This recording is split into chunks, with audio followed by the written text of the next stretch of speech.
I'm Nick Hughes, and this is Founders Live Conversations.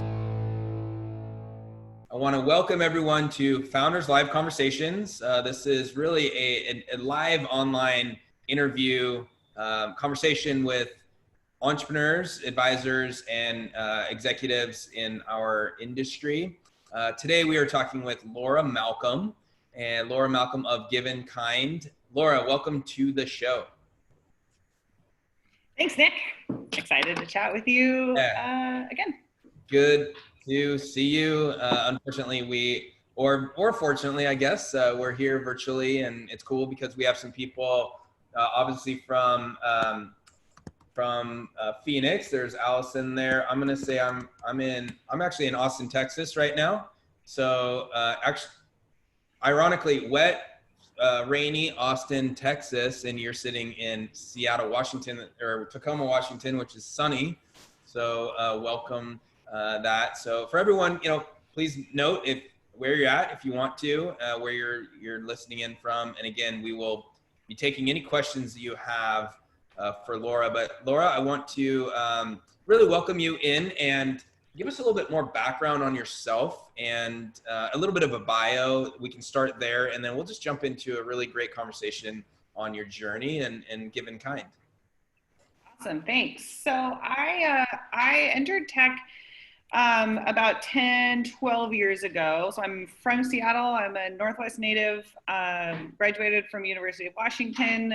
But in the early 2000s, there wasn't really the thriving startup community in Seattle where you could jump in and have those, early stage opportunities, and found myself in Los Angeles and took an entry-level product job. So I give a talk sometimes at UW about, many different titles that can mean product manager. So I was a content manager, I was a vertical developer, I was, every phase of product. And then I guess we'll get into the story of Give Inkind, but I spent about 10 years in product and project management, B2C, B2B, B2B, B2B2C, a lot of time in the internet yellow pages. So people up here know Super Media, Dex Media, Business.com. I did it all until I decided to break out and try it for myself. That's awesome. That's awesome. So you've seen some waves, and so we're in an interesting time, and I definitely want to touch on that first before we dive into Give Inkind and really your mission now. So let's go back to maybe the 2008 downturn. How has this been similar and different in your experience? Let's go back to even just that time. How is this different? And then how are you handling the pandemic and downturn? So I know that those are two strong questions there. Yeah, so it's interesting. I mean, 2008, I was actually just getting into tech, sort of end of 2007, top of 2008. So, I don't think that I experienced it in quite the same way. And of course, I think when you're in your mid-20s, you probably experience some of these things like economic downturns a little bit differently anyways, because, you can't downgrade your ramen. So I think this is very different. It's been different for us. I think that in this case, you have the social impact, which is so different from just the economic impact. I think that, when we had the downturn and the, different .com bursts along the way, those impacted, groups of people, but not everyone in the way that this really has. And so I think one of the things that we saw, in this current time is the impact on companies that we didn't expect any, big, large tech companies. So, on my mind a lot in the last few months has been The Riveter, for example. Amy Nelson built a wonderful, beautiful, huge, fast-growing company that, unfortunately, because of co-working, had to shut down all the co-working spaces. And we didn't think about, if we anticipated some of these trickle-down impacts, but I really didn't foresee the breadth of what these impacts would be. And it's been sad. It's been hard. Yeah.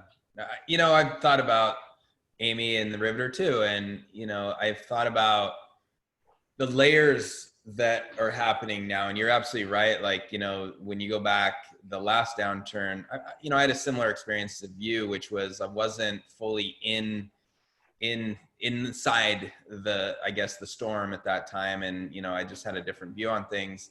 But we're looking at really like a perfect storms coming together. And, you know, it's tough. It's sad. The only thing I can sit and say is, okay, there is opportunity out there. And we have inside ourselves a response. And that weird, I just kind of put things together. Responsibility, response is the root word of that. So what do we do given the things that we can't control, which is literally the world economy, which is a health pandemic, which is, you know, we can't gather in person. So what is our responses after that? That's literally all we can do as entrepreneurs is what do we do now? So yeah. So we've been in an interesting position here at Give Inkind over the last 3 months because, you know, when coronavirus started happening, it was actually really easy for us to know our place, right? It was like, okay, well, we're here. Give Inkind was created for these situations where people need additional support. So it's like, great. All kinds of content about keeping vulnerable populations home. How do we switch to caring for people who need support, staying home when you're far away? We found over 200 hospitals jump onto the platform organically to streamline their meal donations. There was all these Feed the Frontline campaigns. And we, you know, we're going to talk about that, I think, a little later. You know, we had a lot of growth in a short period of time, which, you know, allowed us to pull together a really quick bridge to keep pushing that growth. But I'll tell you, in the last month, when the conversation has shifted into, I think, one of the most important civil rights conversations of my lifetime, I have shifted right back into helplessness. It's very hard to go from feeling like you can be incredibly helpful through this crisis to feeling like Give Inkind does not have a role in this conversation. So, you know, we shut down all of our conversations. We did no marketing, no messaging, and, you know, tried to follow the lead of others in using, you know, the voice that we had to, you know, to amplify the Black community. And, but that's, you know, that's been a big shift, I think, for us too. So one crisis we really had a place, and the next one,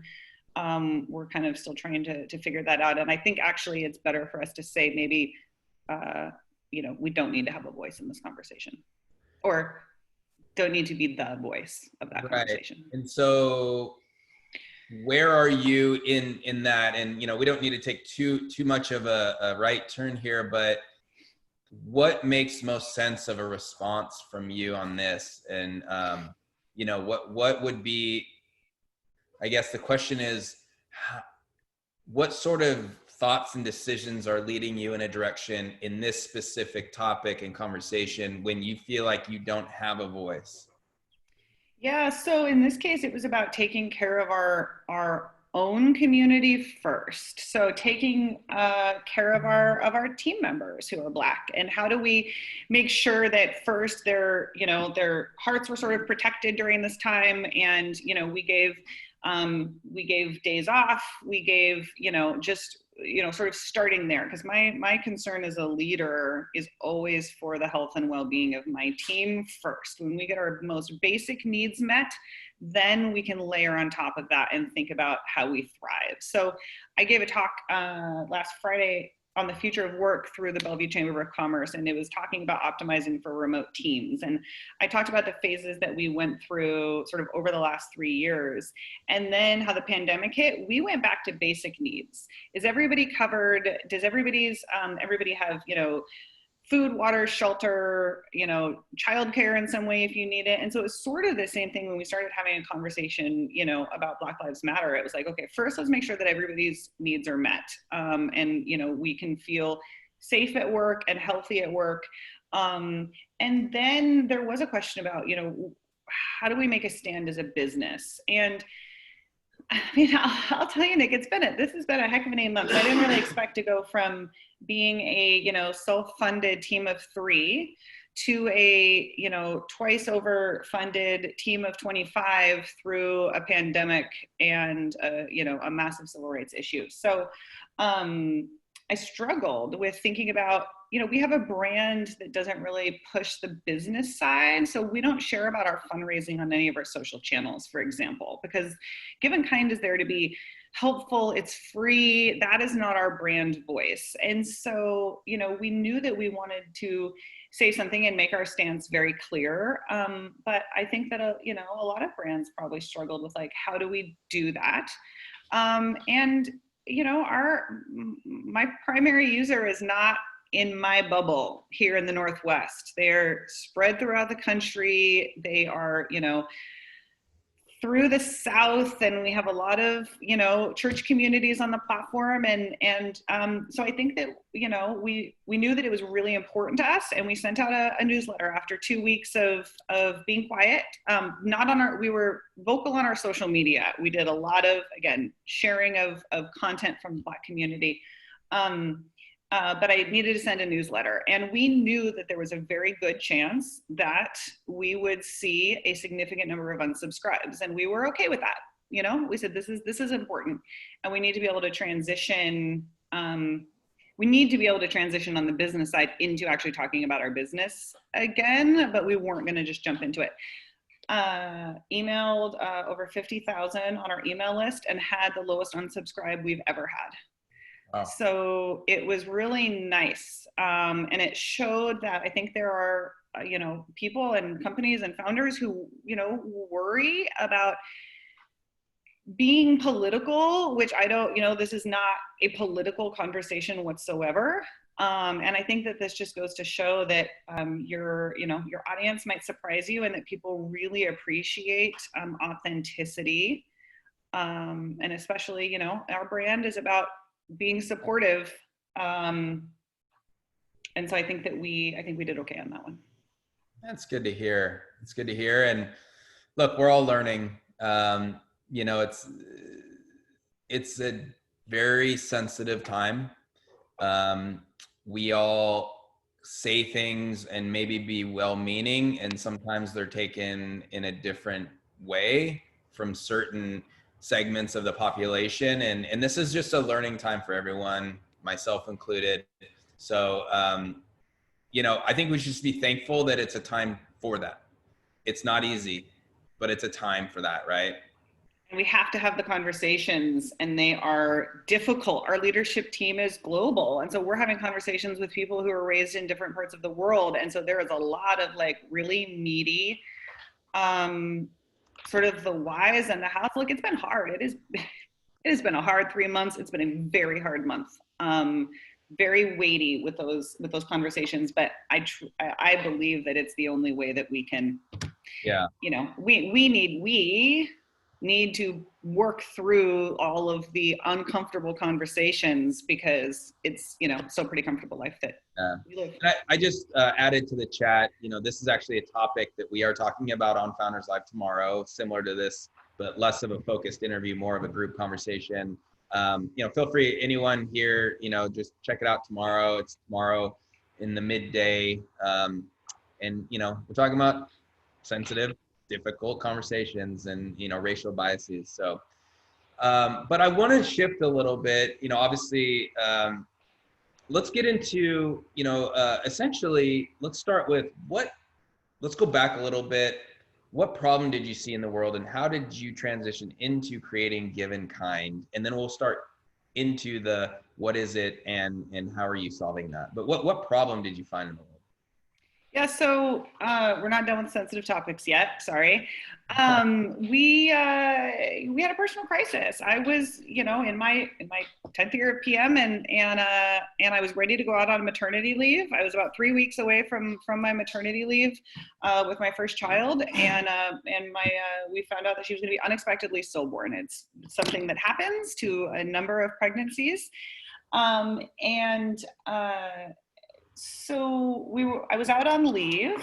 Well, no, I was actually technically working from home, because we'd pushed a massive release until, you know, the very last day. So like, you know, I think anyone who's committed like that is, you know, trying to get it out. And our friends and family had set up a meal train for us, which is a website. It's now our primary competition, where people can sign up to bring meals during, cancer treatment or bereavement, new baby. It's this concept that, everybody signs up on a calendar to say, I'm going to feed you. And that was all fine and well, but a few days into it, we looked at what our friends and family were trying to use, what platform they were using to organize this. And I was a PM and I was married to a designer at Apple, and we looked at it and we went, oh God, this is terrible. This is so old and so ugly. And it's not solving the problem that our friends and family had, which was that we were in LA and my family's in Seattle and my husband's family was in New York. And so that was great that there was a calendar that they could sign up on, but it wasn't helping them get us the help that we needed. So there was all of this work being created on the back end. So, what are their favorite restaurants? How do we get them flowers? How do we order them groceries? And because it was 2013, we had Instacart in LA, we had Uber Eats, nobody else did. So they were scrambling to find these solutions. And I had been working in local listings, like connecting businesses and consumers. And so I really thought, why is this platform then not connecting these consumers to the businesses that they need to finalize that support? And so before I had even spoken to anyone, so this is, in the first week of the most, tragic loss of my life, I was wireframing. I was drawing the better solution. I use a photo of that original notebook in my, in my versions of my pitch deck, actually, because it's very close to what Give Inkind is today. And we set it aside for a couple of years, had another healthy kid, and then decided that it was time to build it, bring it to market, because no one else really had. Wow. And so that year when you were starting to build the early product, what year was that? So we thought of it in 2013 and then didn't start building it until 2016. Okay. We sat on it for a while. Yeah. What was the hesitation on that? I think it was just, I went back to work and, I think it was probably for the best, right? You don't even want to get a haircut when you're going through a traumatic time. Like, that's not recommended. I don't think that starting a business and, in our case, which is where this journey goes next, leaving the country, was a good idea. So I think it was one of those things that I sat on, and I got a good offer from a mentor of mine who I had followed to many jobs over the years, to sort of come back and work part-time on a very early stage startup. And so that was okay. That was sort of the stable thing to do at that time. But then in 2016, I was working for another, sort of growth startup, and I can tell everyone how not to burn a $10 million raise in a year and a half, anytime on another topic. And then my husband was sort of burned out on advertising. And so we thought, okay, it's time now. We're ready to make our leave. One company shutting down. He wants to do something more valuable. And that's when we decided that it was time to build Give Inkind. Nice. How do you go from an idea to prototype to MVP? Walk us through how you went through that process. Yeah, so ours was it's untraditional, but it is. I highly recommend it. Happy to share it with anybody, anytime. So we were, as I said, we were living in LA, and we were trying to figure out how we were going to build this. But because when you have a product manager and a designer, it's really easy to get through the prototype phase, right? Like, you think we've got requirements down, we've got design down, we just need someone to build it. And so we were interviewing some dev shops in LA and trying to figure out, how we were going to afford that. And we started contemplating offshore development, and knew a friend who was living in Bangkok and having a great time, started researching Thailand, found out that there was a thriving tech community in the north of Thailand, in Chiang Mai, also incredibly family friendly, like one of the top travel destinations for families, expat families. And so we interviewed some dev shops there, and 6 weeks later, our house was sold and our 15-month-old was all packed up, and we were off to Thailand. And so we spent 3 months embedded with our team there to build the beta, put our son in daycare, and worked at an office and cranked out the first version of Give Inkind. And then we came back to Tacoma, and we sort of thought, I thought that I would follow this path that I thought there was, right? We would get some early users, we'd get some validation, and then it wasn't the journey that I sort of thought would follow the formula, and slow growth and ups and downs. And then we got to 2019 and decided to go back to come out of beta, and started having immediate growth, and came back and then started our sort of growth and raising journey from there. That's awesome. So I as you were talking, I searched Founders Live Hall of Fame. Yes, there is one. And you pitched in February of 2017 and won.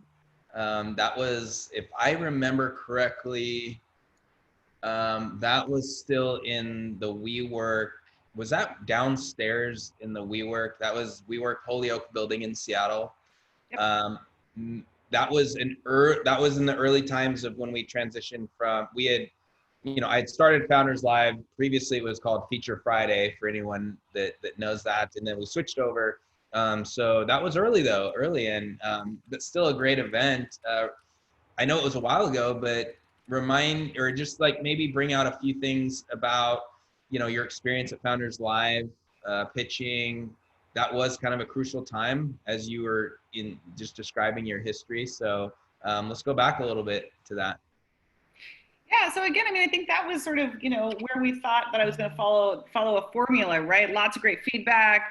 One Founders Live, I think I was a buzzer beater. So I pitched in 98.9 seconds. Yeah, and I think we were still voting by a show of hands there.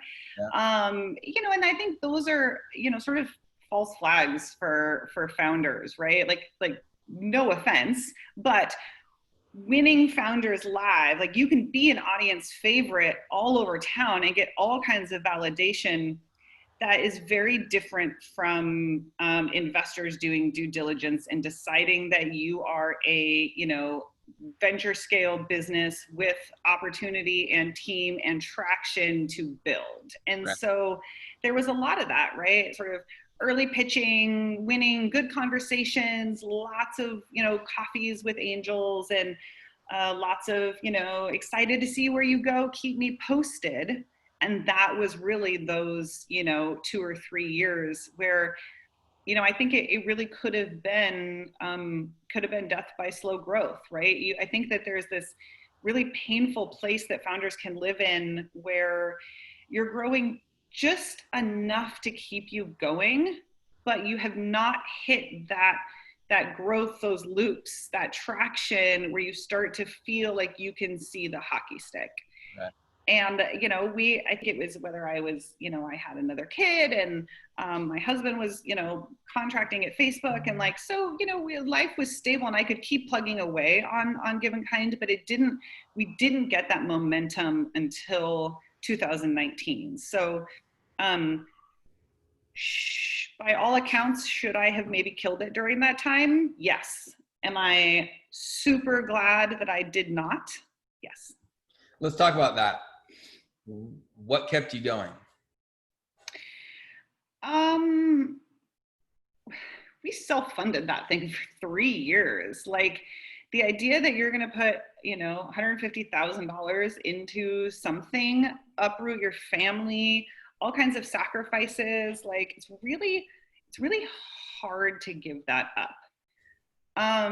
I also knew that Give Inkind had not delivered on the value prop that we set out to deliver on. And so I was always feeling like if I just got through the next phase of development, then we would be the platform that I designed. But, we launched before it was everything that I wanted it to be. And so that really was where that game time decision. So at the end of 2018, it was like, okay, we can't keep paying developers. We don't have enough money for ads. We're now paying for daycare for 2 kids. And so our daycare is about the same cost as our developers, and we really need to choose. And so that's when we pulled our 2 kids out of daycare and went back to Thailand and sat for 4 more months to come out of beta.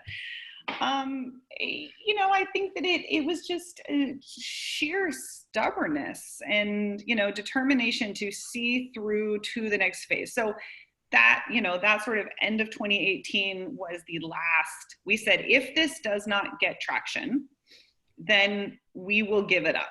Then, it will be done. And thank goodness, when we made the updates and emailed by users for the first time in 3 years. I was just looking at our sort of email tracking the other day, and I went, I seriously did not email our users from the time that we launched until the time that we came out of beta 2.5 years later. Wow. So now it's an integral part of our marketing and communications, but I didn't. But then in 2019, just right out of the gate, 25-30% month over month growth, and those early months stabilized around 20% monthly growth throughout the rest of 2019. And if there was one thing, I know it's not just one thing, but can you pinpoint one thing that might have been a little bit of that inflection that you started to see that traction? Yeah, I think that we just, we improved the product. Really, we understood what it was that our users were doing. So we really looked at, we had thought that Give Inkind was going to be this sort of destination for content and commerce and community coordination. And we were, trying to do too much at the one go. And we weren't doing the piece well that people really needed, which in that case was the coordination. They wanted to use our care calendar. They wanted it to be a better alternative to Meal Train, which is what we set out to build, but we overcomplicated it from the beginning. Once we built something that really competed with Meal Train, then we started seeing the viral loops, more growth, more, because we look at sort of engagement on users to campaigns, how we think about it. So, I realized I didn't really introduce Give Inkind that well to people. It's a social platform for coordinating support through major life events. So new babies, cancer support, bereavement. And that's the core feature that people wanted to use. So we improved that significantly and started emailing, and it took just enough from there. Very nice. I want to jump into Jamie's question, and she has 3 or 4 of them, so this is going to be good. But just talk a little bit more about fundraising in the pandemic. So we're going to fast forward a little bit. Did Give Inkind raise a new round since the start of COVID? How did you decide if that was the right direction for you? And then how do you pitch a clear direction in a time of so much uncertainty?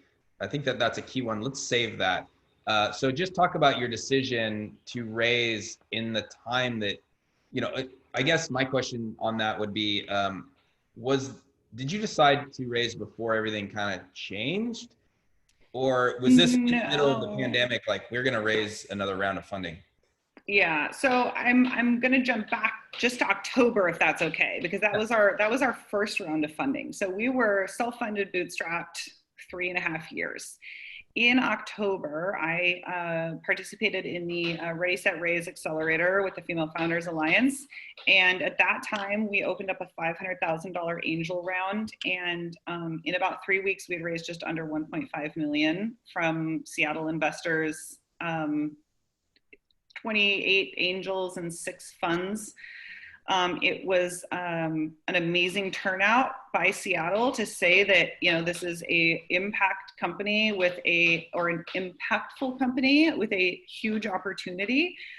So, we hired a couple of key roles, moved into an office for the first time, just getting our footing in, had our head of product and director of marketing come on site for the first time at the end of January. And, and then everything changed. And so we started seeing so much growth in the time, and we went from sort of 20% monthly growth to 40% weekly growth through the pandemic. So I actually hadn't planned on raising, but it was in conversation with one of our existing investors that they said, I think that you should think about a bridge right now to help fuel that growth, because we were going to have to raise a seed this fall. And so it was just that it was partially the uncertainty that drove the decision to raise a bridge in the middle of COVID, because we were seeing the growth, and there is still capital out there to access. And I think that in this case, that investor was feeling like, we don't know what things are going to look like in the fall. We don't know if either things are going to get worse or they're going to get better. And there's going to be a lot of competition from companies that had planned to do their fundraise in Q1, Q2, Q3, and didn't. So we thought it better, and so we raised a $900,000 bridge round from almost entirely existing investors who wanted to sort of double down because of the growing growth and opportunity during this time. What are you hearing from, in addition to what you just said, what are you hearing from some of your existing investors or advisors that you can kind of flip around into advice to founders that are looking to raise in 2020? Is the climate, like, it's so uncertain, we don't know, it can go left and right, but what are you hearing? It's different for sure. I think that on the angel side, there definitely was a tightening of capital. So, a lot of angels have, diverse portfolios, and, startup investments are one way. And, when the market tanked, so did the ability for a lot of angels to be liquid, or maybe they were, there was going to be an exit for one of their investments that now was on hold. So I do think that angel investment has slowed down. And then I have heard on the later stage, the growth rounds that so many, and actually I will even say for some of the early stage VCs, because we had some of our funds say that they just could not come into this bridge because they are sort of stopping bleeding from their large investments. Because unfortunately, a lot of industries, even, B2B SaaS really, which is like, sort of the darling of a lot of our investors, they needed to make sure that those portfolio companies were taken care of. There is still capital. There are definitely people that are looking for deal flow. I think that, it's interesting, sort of the conversations that I was having last fall and, at the top of this year about what our benchmarks were going to need to look like for a seed round. And I would have conversations with different investors who sort of ranked our KPIs based on what interested them. So we have top of funnel growth, right? Acquisition, retention, virality, sort of how you keep users, what your churn looks like, how you keep users engaged and returning, and then revenue that you derive from them, right? So those are, I think, our core 3 KPIs, and probably how a lot of companies think about their 3 core KPIs. Every investor that I talk to, and this is at this point a lot of funds that I'm starting to have conversations with and thinking about our next round, would weight those differently. Like, we absolutely are a growth investor. Like, we know that if you can really optimize for engagement and retention, then revenue will come, you'll figure it out. Or others, absolutely, it's revenue first, go, we're not as worried about top of funnel.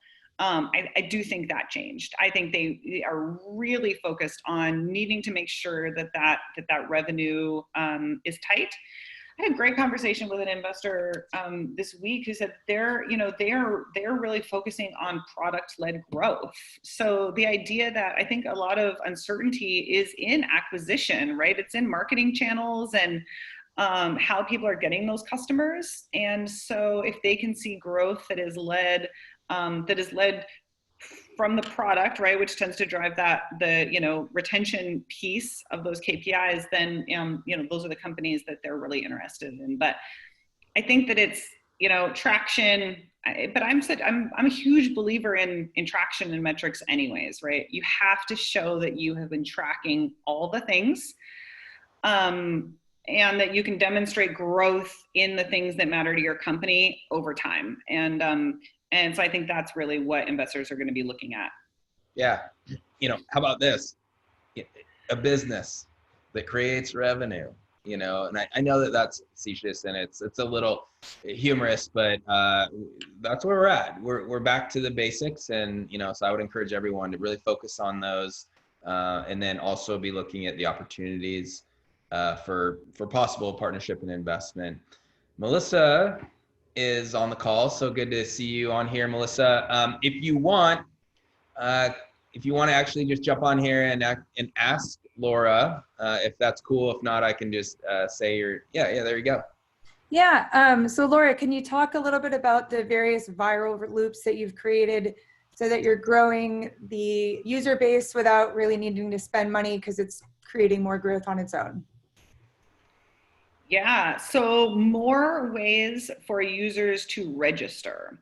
That's been a big one for us. So, the way that Give Inkind works, and, if everybody thinks, I'm sure most people have seen a GoFundMe at this point, right? So somebody creates a GoFundMe and then they share it out with everybody.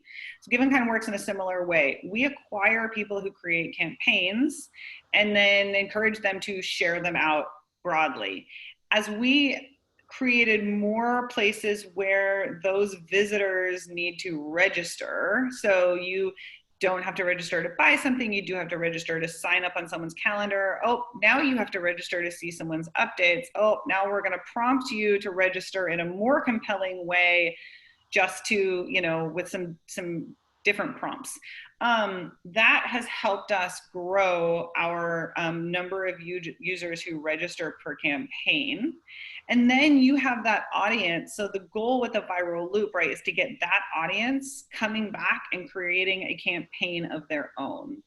So, it's like, can you take a user and try and convert them into a creator who in turn goes out and creates more users? So I think that's, that is one piece of the, of the K factor that drives, sort of the metric for defining viral loops. Good question, Melissa. Yeah, good job.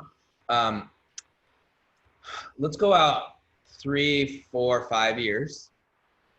What does the world look like with Give Inkind, and what would you like to see with your company? Yeah, so I think that in 3 to 5 years, it's replaced GoFundMe as the default. I think GoFundMe sort of jumped in there and said, here's a way that everyone can help during crisis, and it's super easy. But the fact is that money is not the only way that people need help, and sometimes they don't need help in that way. So like when we went through our loss, we were on like unlimited leave from 2 tech jobs. We didn't need, financial support in our time of grief. I think it became a default and a knee jerk. And now some people have a kind of visceral response against it. I think that there's a really important conversation, and COVID has sort of only grown that conversation about the importance of community support, the importance of keeping people who need to stay home.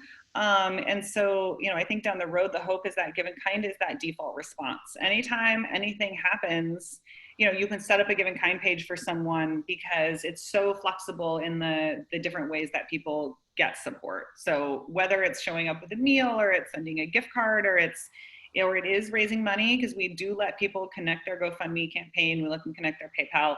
So it's really about sort of softening the way that people ask for help, and it should make it just as easy. We should be just as easy to send actual help as it is to send money on GoFundMe. I like that. So do you specifically view GoFundMe, is that a competitor, or is that just in the industry as well? They are not today a competitor. They will be when we launch our own crowdfunding. Okay. So we've sort of been picking, because we're this aggregated solution. Yeah. We've been picking these competitors. So like we just launched a big user updates feature. We were not competitive with CaringBridge. Now we are. And so we do a lot of our paid search marketing, targeting those competitors specifically. So that's almost where the bulk of our paid search spend goes, is trying to capture people who are looking for Meal Train, who are looking for Caring Bridge, who are looking for some other tiered competitors. Melissa has another question. Any chance you can talk about your upcoming B2B offering? Yeah, so, you know, it's been interesting. We've always talked about our B2B opportunities, and coronavirus sort of pushed some of these to the forefront, really. And it really was the, you know, the impetus for some of our fundraise. So to circle back to Jamie's questions, I think that, you know, we raised so quickly in that time because an additional opportunity that was created because of COVID became very clear to people, because we were getting the traction already. So, you know, the fact that we had all of these hospitals and healthcare platform organizations jumping on, and we did no marketing. It was like, okay, we're solving a problem that the hospitals didn't even know they were going to have, right? There's no way that in January, all of these hospitals knew that their phone was going to be ringing off the hook with people asking, can we deliver 72 pizzas? We want to, you know, sponsor sandwiches for everyone. And there were all these restrictions, and we really, you know, they poured on because we solved that problem. And so we went from having, a community group set up a page for one hospital. And then that hospital came back to us and said, this is amazing. Can you please build a page? We want to work with you. We want to create 30 pages for every department in the hospital. And we want you to set these calendars out for 4 months, because this is going to be a long-term effort. And so, you know, we were lucky that in that case, you know, it really made clear for us the direction that, you know, B2B offering would go. Similar thing with churches. And so I think how we look at those B2B offerings is different. So in the hospital case, we're looking at it's a marketing channel, right? Like if they come on to the platform, they're using it. Now we're having conversations with them about how they can promote Give Inkind to their patients, because we've gotten those decision makers. We have those relationships. They know and trust us as a platform. We've also been seeing a lot of churches come on board recently. So we look at how we monetize that one differently, and that will become a recurring revenue product that we will launch later in the year. I think that one of the things about Give Inkind that I wouldn't say was seen as a weakness before, but definitely has been seen as a strength during the time of the pandemic, is that we are very multi-channel revenue.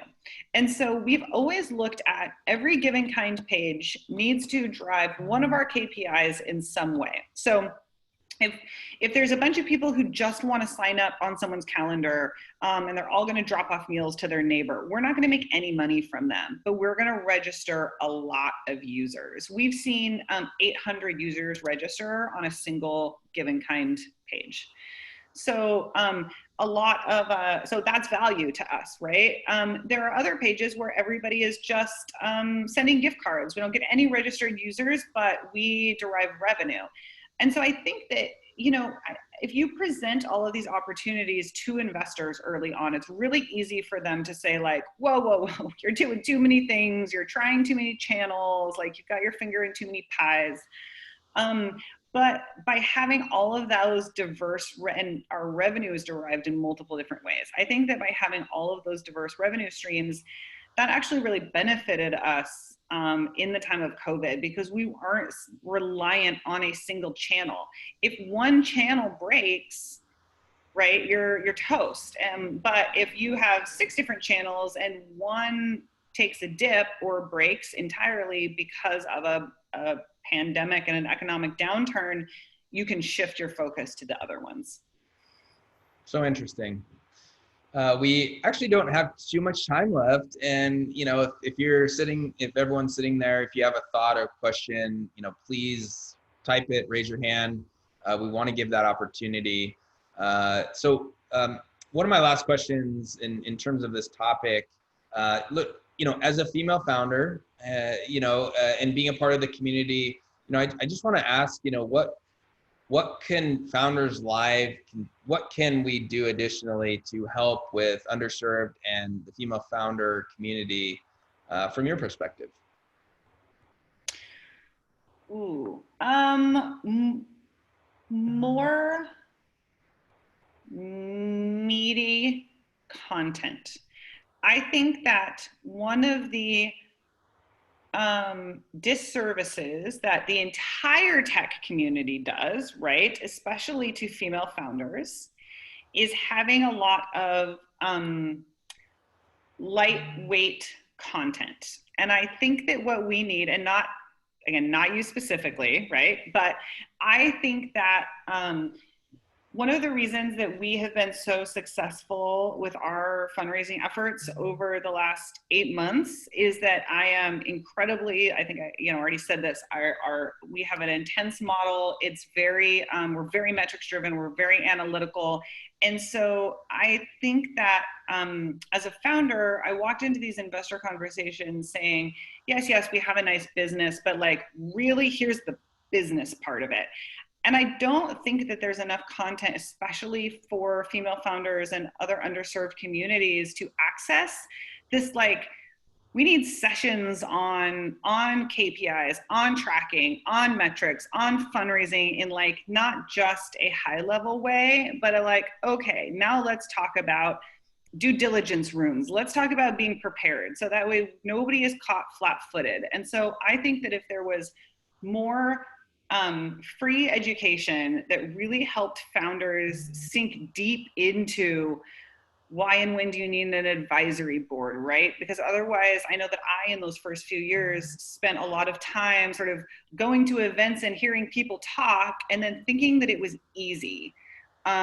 We need to sit more, to circle all the way back to the beginning of the conversation. We need to spend more time sitting in sort of conversations that make us uncomfortable and are hard to listen to and that really make our brains hurt to be able to get to the next phase in showing that we have the same high growth potential that any other founder might walk into a room and exude. Thank you for that, and well noted for sure.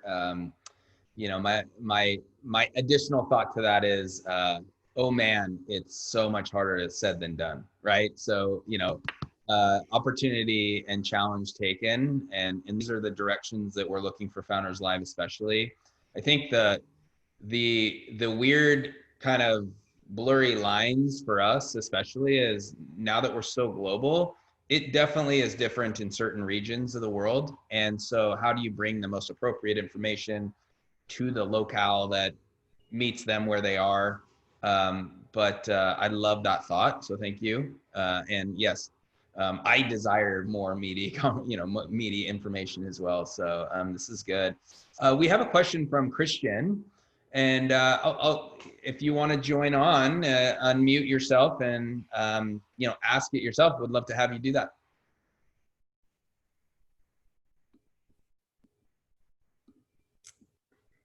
And if not, I will ask for you, since we don't have too much time. What were some of the questions you asked angels and VCs when, or during your fundraising process? So what did you ask the angels versus them asking you? Ooh, good question. Man, I'll admit our October fundraise was so fast that I probably did not do enough of my diligence during that raise. Luckily, it worked out for us, or has so far, knock wood. But we've been asking a lot more questions. Now I'm having conversations looking forward to an A round next year. And so I am having a lot more sort of the early get to know you conversations where I am asking more questions. So key things are, what stage do you invest in? Because it's really easy for people to say like, oh, I want to get to know you, let's have a conversation. And then, you get on the call and they're like, well, we focus on growth rounds. And I'm like, cool, I'll talk to you in 4 years. So, what's their, what stage they invest in, who else have they invested in, and what's their thesis and where do you fit in? And the fact is that if, I think that if people are sort of playing by the book from 6 months ago and the answers to those questions are the same, the world has changed. And so I wouldn't expect them to sort of have their same textbook answers from last fall. I would hope that There is some things spoken to diversity. I hope there's something spoken to, impacts in the post-COVID world. I know a lot of investors, I want to work with investors who are thinking about how we can help touch all of the communities that have been impacted in the last few months. Because if somebody is just going to give you the same, like, oh, we invest in high growth consumer tech startups, like that's, yeah, okay. We now want to be working, I think, with investors that hopefully we always have, who are, sort of putting their money where their mouth is, and that hopefully their mouth is somewhere really important. So I think another big one is just how much involvement they like to have. So I find that it's been really helpful to me to have a mix of investor engagement. So I have some that are super on the ready to have a call anytime. And then, a handful who engage with our updates. And then, probably a third who just send a check and haven't really heard from them again. So I think that getting a balance of that, we have a pretty, we ended up with, 34 on our cap table out of the first round. Like, that's kind of a lot, and it could have been a lot to manage.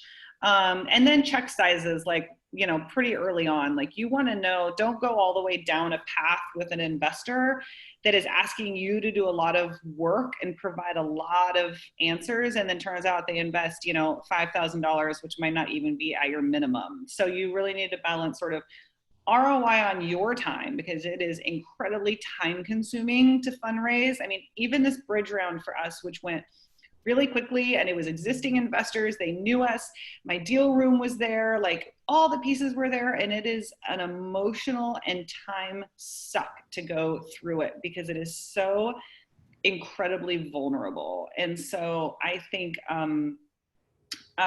sort of understanding when they invest, how they like to be involved. And frankly, it is about money, how much they're looking to participate for. And during that process, is it, in terms of percentage of your focus and energy during that process, what percentage do you put on that? It is no joke. They say it's your full-time job, and it's not a joke. It like even when we were doing the bridge round, which luckily at that point I had a little bit of a team.